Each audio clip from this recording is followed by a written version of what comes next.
a picture of her daughters, or her mother doing Tai Chi in China? The answer is 2 days ago. If you have any comments on this, the phone number is 855-407-2882. We can also talk about Crimea if you'd like to. It's a very big story because my fear is there's going to be a move on Ukraine in the next few days. And I want to get back to which countries abstained. 100 nations at the United Nations backed Obama and rebuffed Russia on Crimea. But who backed Moscow is the question. Well, as you would guess, some horrible places on earth. Belarus, Cuba, Nicaragua, North Korea, Syria, Sudan, Venezuela, and Zimbabwe. Some of the worst nations on earth backed Putin. You'd expect that. In fact, many of them are totally aligned with the ex-Soviet Union. But listen to this part. 58 states abstained from the vote, including, listen carefully, these states would not vote on a rebuff on Russia. Argentina, Brazil, China. Egypt didn't vote, abstained. India didn't vote. Iraq didn't vote. Our good friends. So your son got crippled and died there for nothing, right? Pakistan and South Africa. China, of course, is the most curious of the abstentions. Why did China abstain from voting? Now, here comes the real interesting point for you. A number of countries in the 193-member UN Assembly did not participate in the vote at all. They include Bosnia-Herzegovina, Israel, the Islamic Republic of Iran, Morocco, and Serbia. Why? Why would Israel not even participate along with Iran, its mortal enemy?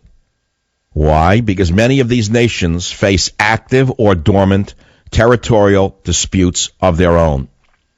China, for example, which often supports Moscow, is very nervous right now because of their own internal problems in terms of their own territory. There are separatist strains and aspirations within China's territory, ranging from Tibet in the west to Taiwan in the east, and they don't want to rock the boat. And as you well know, here's what's happening in a nutshell. You want to put it as a Friday, you want to hear a savage short version? One thing I'm famous for is not simplistic statements, but simplifying complex issues so you can remember them and digest them. You want to hear what's going on? Obama is such a demon. He upset the entire world with his narrow focus on his own ego and his desire to be a transformational president. What he's done is almost destroy the entire world order, and not for the betterment of mankind, incidentally. And that goes from Libya to Syria to Israel to China to Russia, Crimea, Ukraine, and the United States. Everything this man has touched has been a disaster.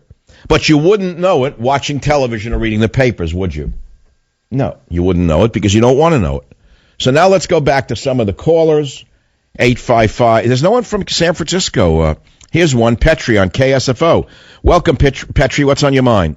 Oh, it's the insanity of the government media complex. Live in full effect right now. All three of these national broadcasts, ABC World News, CBS Evening News, NBC Nightly News, none of them talking about this scandal in San Francisco, because it's the Democrats. But boom, they want to talk about Chris Christie. There's a Republican. But it's not only in San Francisco. There's a crime wave of the Democrat machine across the country of resignations and arrests this week.